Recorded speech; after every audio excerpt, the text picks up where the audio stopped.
pag walang baby. Mahirap ang babae, hindi na pag walang baby.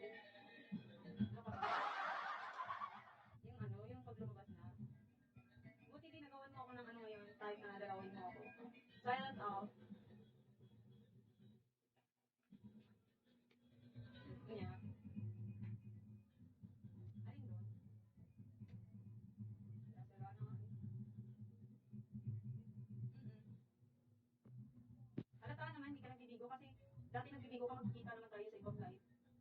Number 19. Makikita kita sa ano. Wala na din, hindi na nakakota din. Pero may sahod pa rin eh. Kahit hindi nakakota din, may sahod pa rin. Pero okay lang. Ano kami, di, binaka kami lampas bahay. After that, ay before that day, ano, nilindol pa kami ng 6.9. Ano card, oh. Before that day, nilindol pa kami ng 6.9 magnitude and then yung baha na ano, bagyo na Supertino. Yung baha na ano, lampas bahay talaga as in. Kung walang ano, second story yung bahay mo, maaabot ng baha. Yun yung mga nangyari sa amin dito.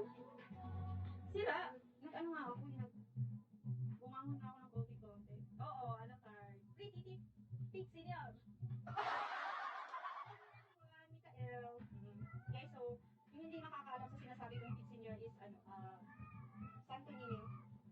Oh, yung deboto ng mga Santo Niño. Thank you, Alo, yung deboto ng mga Santo Niño. It's a big event here in Cebu. Today siya, ano. Posible naman siguro kung walang nakakaano sa sinulog. Bakit di ka nag-pit senior? Kasi wala, ano card, wala akong plano. Ano card, dahil sa mga nangyari sa akin ba, wala akong plano talaga. Marami akong uunahing paggagastusan kaysa gagala pa ako. Nagsimba na lang ako ng isang araw. Yan yung avatar ko. Yan, that time, galing ako simba niyan. Yung avatar ko ngayong bago. Yung isang araw yan, yung pinagay sa ulo. Hindi sa paggalaw, di much. Ingat di. Yan yung ano na lang, yan lang yung ano. Yearly naman talaga ako gagala, pero ngayon wala akong gana. Pero ano lang ha, senior sa din eh, inaano lang akong problema. Sige di. Hi, Dar. Hi, Dar. Ay, hindi ka pa. Nako, pag na-try mo, all good today. Pag na-try mo, Lord, nako. Lalo na pag, ingat ka, love you to di, bye-bye. Pinay! Alam mo, pag na-try mo, lalo na pag kasama mo yung mga friends mo, nako, babalik-balikan mo.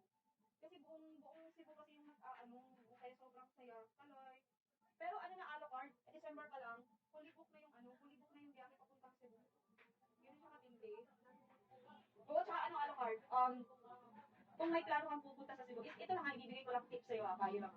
Kung pupunta ka ng Cebu, tapos yung sinulog yung pupuntahan mo, dapat, mga September or July, mga ganyang month, nakapag-book ka na dito ng istayhan mo. Kung may istayhan ka, mas okay, pero pag wala, hotel ka lang, or kahit mga lodge, kahit anong room, basta mga buwan ng November or December, fully book na yan lahat for sinulog. Kaya dapat mga ganong July, October, nakapag-book ka na.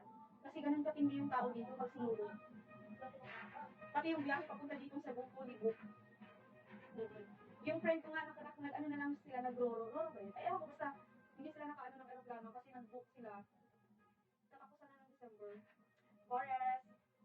So, hindi so imagine, kung maraming tao, so masaya, di ba? Actually, dito ako ngayon sa makakarating ko lang kahapon kasi di makaalis ngayon kasi, may bagyo naman talaga. Pero ano ngayon eh, walang ulan dito ngayon, kahapon na. Walang ulan dito ngayon. Maganda pa na kung dito. Yun